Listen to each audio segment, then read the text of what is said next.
Hey Vince. Hey, Carl. Can I ask you something quick? Yeah.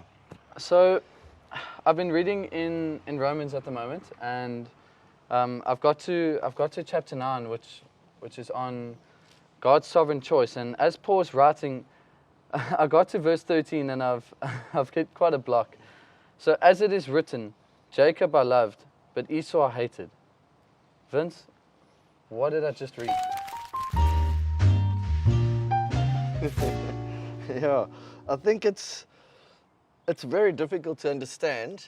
I've read some commentaries on this before, and guys would say what God is really saying was more about choice and rather than about emotion. So it wasn't as if he was saying, like, I love Jacob because he's just so special to me, and emotionally I hate Jacob, or Esau, he just irritates me.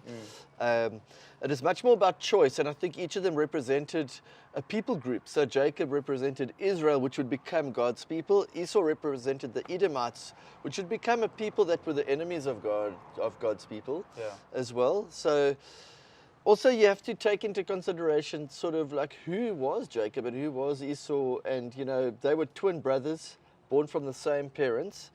But it seems that the one had a hard heart and the other one had a soft heart towards God and his blessings. And so Esau, as you remember, he despised his birthright.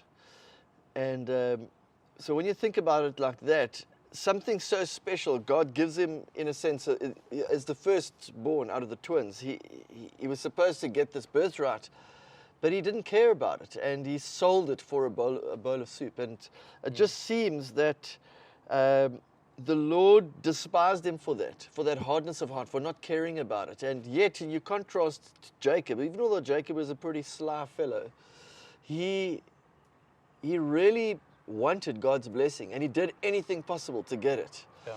I don't think we could say, like, just the English words hate and love, that, you know, maybe God loves some people and he hates other people. It's more about, you know, the condition of their hearts. So Esau clearly didn't, you know, put any effort into what God is trying to do in his life. And I think that just that hardness of heart, and I think many people are like this today as well, where they don't really care. They're hard.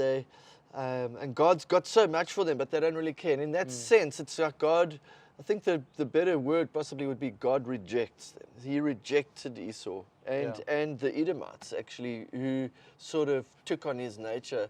But Jacob and the Israelite people, God loved. And even although they made many mistakes, the Israelites made many mistakes and actually were punished by God at times, God at one point pushed them out of the promised land because of their mistakes. Yet God restores them back to the land because ultimately Jacob was the one who loved God's blessing. And even although he messed up, he tried to find it again. He wrestled with God and won. And God really loved that.